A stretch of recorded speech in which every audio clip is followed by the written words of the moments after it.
Hello everyone. तो आज हमारा नया टॉपिक है रूट्स ऑफ ड्रग एडमिनिस्ट्रेशन। तो रूट्स ऑफ ड्रग एडमिनिस्ट्रेशन जो टॉपिक है बहुत ज़्यादा इंपॉर्टेंट है। थ्योरी वाइज देखें या फिर प्रैक्टिकल वाइज देखें, बहुत ज़्यादा इंपॉर्टेंट टॉपिक है। तो स्टार्ट करते हैं। Routes of drug administration broadly दो कैटेगरीज में डिवाइड हो रखा है, लोकल रूट और सिस्टमिक रूट। देखिए, अगर कोई ड्रग पूरी बॉडी में ट्रैवल ना करके जहाँ पे हमारी मैलिग्नेंसी है या फिर इन्फेक्शन हो रखा है या जो भी कोई प्रॉब्लम है सिर्फ वहीं पे एक्शन करे, सिर्फ वहीं पे जाए, तो उसको उस रूट को बोल देते हैं हमारा लोकल रूट। और अगर जो ड्रग है पूरी बॉडी में ट्रैवल करती है तो उस रूट्स को बोल देते हैं सिस्टमिक रूट। तो इस वीडियो में आपको लोकल रूट्स बताऊंगा और सिस्टमिक रूट का भी एंट्रल पार्ट बताऊंगा। बाकी नेक्स्ट वीडियो में हम पेरेंट्रल पार्ट पढ़ेंगे। तो लोकल रूट्स में आ जाते हैं हमारे टॉपिकल, डीपर टिश्यूज और आर्टीरियल रूट्स। इनके बारे में आपको डिटेल में बताऊंगा अभी। अब देखिए, एंट्रल और पेरेंट्रल में डिफरेंस समझ लीजिए। अगर हमारी जो ड्रग है अगर वो ब्लड स्ट्रीम में जा रही है थ्रू एलिमेंट्री कैनाल, तो वो आ जाएंगे हमारे एंट्रल में। और अगर हमारे ब्लड स्ट्रीम में जो ड्रग जा रही है वो without entering the alimentary canal है तो वो हमारे पेरेंट्रल में आ जाएंगे। तो एंट्रल में भी है हमारे ओरल, सबलिंगुअल, रेक्टल। तो स्टार्ट करते हैं हमारे लोकल रूट्स। लोकल रूट्स में पहला है हमारा टॉपिकल। देखिए, अगर हम किसी ड्रग को एक्सटर्नल सरफेस पे अप्लाई कर रहे हैं तो वो हमारा टॉपिकल आ जाएगा। जैसे हमें स्किन पे इन्फेक्शन हुआ या फिर कोई इन्फ्लामेशन हुआ है, नेजल म्यूकोसा में इरिटेशन हुई है, आईज में irritation, ear canal, anal canal या फिर वेजाइना में हमें कोई प्रॉब्लम हुई है, इन्फेक्शन हुआ है, तो हम उसको टॉपिकल उसमें ड्रग को एक्सटर्नली अप्लाई करेंगे। तो देखिए, अब आपको स्किन पे कोई प्रॉब्लम होती है तो आप spray, lotion, ointment, cream, powder ये सब यूज करते हैं, जो कि मैंने आपको लास्ट वीडियो में भी बताया था इनके बारे में, डोसेज फॉर्म ऑफ ड्रग्स। और आईज और ईयर कैनाल के लिए हम ड्रॉप्स यूज करते हैं, लोजेंजेस थ्रोट इन्फेक्शन के लिए यूज करते हैं और सपोजिटरीज हमारे एनल कैनाल और वेजाइना के लिए यूज करते हैं। अब नेक्स्ट आते हैं हमारे डीपर टिश्यूज में। अब देखिए, जैसे आपकी कैविटी है, नी जॉइंट की कैविटी है या फिर आपकी आई की जो कैविटी है, अगर आपको वहां पे कोई प्रॉब्लम हो गई तो अगर आप पूरी ब्लड सर्कुलेशन के थ्रू आप कोई ड्रग देंगे तो वहां पे बहुत ही कम ड्रग पहुंचेगी और वो टाइम भी बहुत ले लेगी। तो हम क्या करते हैं, डायरेक्टली नीडल या फिर सिरिंज के थ्रू जो ड्रग को है वो डिलीवर कर देते हैं। तो डीपर टिश्यूज में इंट्रा कैविटेटरी एग्जाम्पल में बहुत फेमस एग्जाम्पल है नी जॉइंट का। पेन होता है आर्थराइटिस के केस में हाइड्रोकोर्टिसोन का इंजेक्शन दे दिया जाता है नी जॉइंट में।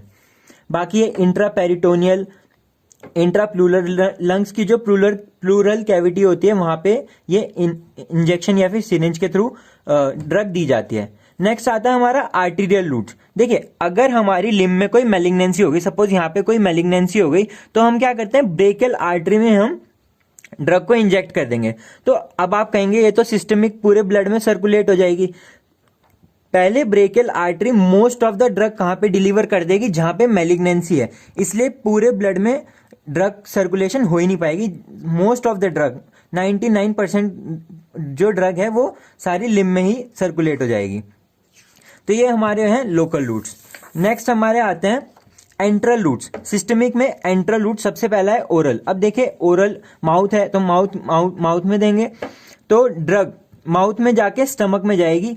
अब ये हमारा पूरा एलिमेंट्री कैनाल चलेगा। अब स्टमक से जो अगर ड्रग है म्यूकोसल बैरियर को क्रॉस कर लेगी पोर्टल वेन में, और पोर्टल वेन के थ्रू चली जाएगी लिवर में, और लिवर में होगा ड्रग का फर्स्ट पास मेटाबॉलिज्म। अब देखिए, आप आगे पढ़ेंगे फर्स्ट पास मेटाबॉलिज्म क्या होता है। अभी के लिए आप इतना समझ लीजिए, जो फर्स्ट पास मेटाबॉलिज्म होता है किसी भी ड्रग का, वो metabolism of the drug systemic circulation में जाने से पहले, उसको फर्स्ट पास मेटाबॉलिज्म बोलते हैं। तो अब ड्रग का यहाँ पे मेटाबॉलिज्म हो गया, फिर वो इंफीरियर वेना कैवा में जाएगी, देन हार्ट के थ्रू पूरी बॉडी में सर्कुलेट हो जाएगी, और जहां पे उसको एक्शन करना है एक्शन कर देंगे।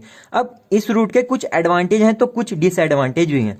तो एडवांटेज देखते हैं। तो देखिए, सबसे पहले आप तो इतना सोच के लिख सकते हैं कि ओरल जो मेडिसिन होती हैं वो चीप होती हैं और हमें सेकंड पर्सन की रिक्वायरमेंट नहीं होती है मेडिसिन लेने के लिए, और both solid and liquid dosage form can be given, और हमें जो ड्रग होती है उसको स्टेरिलाइज करने की भी जरूरत नहीं करती है। अब डिसएडवांटेज, अब देखिए, अगर कोई एमआई का पेशेंट आया या फिर एंजाइना का पेशेंट आया तो आप उसको ओरली मेडिसिन नहीं देते हैं, तो हम क्या करते हैं, उसमें सबलिंगुअल देते हैं या फिर इंजेक्शन देते हैं, क्योंकि उस इमरजेंसी सिचुएशन के लिए बिल्कुल नहीं होती है। नेक्स्ट है अनकॉन्शियस पेशेंट के लिए ओरल रूट बिल्कुल भी सुटेबल नहीं है। नेक्स्ट, कुछ जो ड्रग्स होती हैं वो डिस्ट्रॉय हो जाती हैं डाइजेस्टिव एंजाइम से। फेमस एग्जांपल है इसका इंसुलिन, जो कि स्टमक में जाके डिस्ट्रॉय हो जाती है। नेक्स्ट इज हमारा सबलिंगुअल या फिर बकल। अब देखिए इसका रूट जो है ड्रग टंग के अंडर हम इसको पुट करेंगे, फिर वो ड्रग एब्जॉर्ब होके सबलिंगुअल वेन में जाएगी, सबलिंगुअल वेन के through superior vena cava, superior vena cava से हार्ट और फिर पूरी बॉडी में सर्कुलेट हो जाएगी। अब इस जो हमारा रूट है इसका एडवांटेज क्या है, बहुत तेज एब्जॉर्प्शन होता है क्योंकि हमें डायरेक्ट हमारे सुपीरियर वेना केवा में चली जा रही है, और इस केस में लीवर बाईपास हो जाता है तो जो ड्रग है उसका फर्स्ट पास मेटाबॉलिज्म भी नहीं होगा। तो डिसएडवांटेज क्या है, देखिए हमारा सिर्फ लिपिड सॉल्युबल ड्रग ही यूज हो सकती है इस केस में।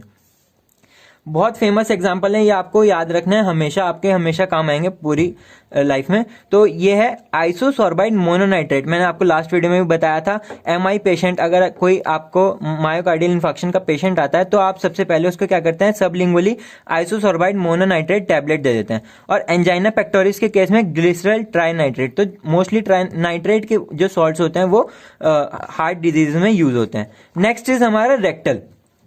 अब देखिए अगर हम एनल कैनाल में कोई ड्रग देंगे तो एनल कैनाल में 50% चांस होते हैं वो इंटरनल हेमोरॉइडल वेन में जाए ड्रग, और 50% चांस होता है, मतलब 50-50 डिवाइड हो जाती है, ऐसा थियोरेटिकली माना जाता है। लेकिन इस वाले रूट का मोस्ट डिसएडवांटेज यही है कि एब्जॉर्प्शन इज अनप्रिडिक्टेबल, कि हम प्रेडिक्ट नहीं कर सकते कि इंटरनल हेमोरॉइडल से कितना जा रहा है और एक्सटर्नल से कितना जा रहा है। तो ड्रग जो है पहले एनल कैनाल में जाएगी, देन एक्सटर्नल हिमोरॉइडल वेन। अगर ड्रग एक्सटर्नल हिमोरॉइडल वेन के थ्रू गई तो वो डायरेक्ट आईवीसी में जाएगी और फिर हमारे हार्ट में और देन पूरे बॉडी में सर्कुलेट हो जाएगी। और अगर इंटरनल हिमोरॉइडल वेन में जा रही है तो ड्रग पहले लिवर में जाएगी, देन लिवर में ड्रग का फर्स्ट पास मेटाबॉलिज्म होगा, देन वो आईवीसी में आएगी, देन हार्ट में जाएगी और फिर पूरी बॉडी में डिस्ट्रीब्यूट हो जाएगी। तो इसका एडवांटेज क्या है, अब देखिए जो चिल्ड्रंस होते हैं उनमें अटैक्स पड़ते हैं, सीजर्स पड़ते हैं, तो उस केस में बच्चों को जो मतलब फीवर की वजह से होता है तो उस केस में डायजीपाम और पैरासीटामोल सपोजिटरी, देखिए सपोजिटरी अब वर्ड आपको समझ आ जाएगा, are rapidly absorb from the rectum in children. तो इस वाले टॉपिक में इतना ही है। तो ये फर्स्ट पार्ट है। नेक्स्ट पार्ट में मैं आपको पेरेंटल रूट के बारे में बताऊंगा। This is all about routes of drug administration. Thank you. अगर आपको मेरी वीडियो पसंद आई है तो प्लीज लाइक, सब्सक्राइब और शेयर जरूर कीजिएगा। Thank you.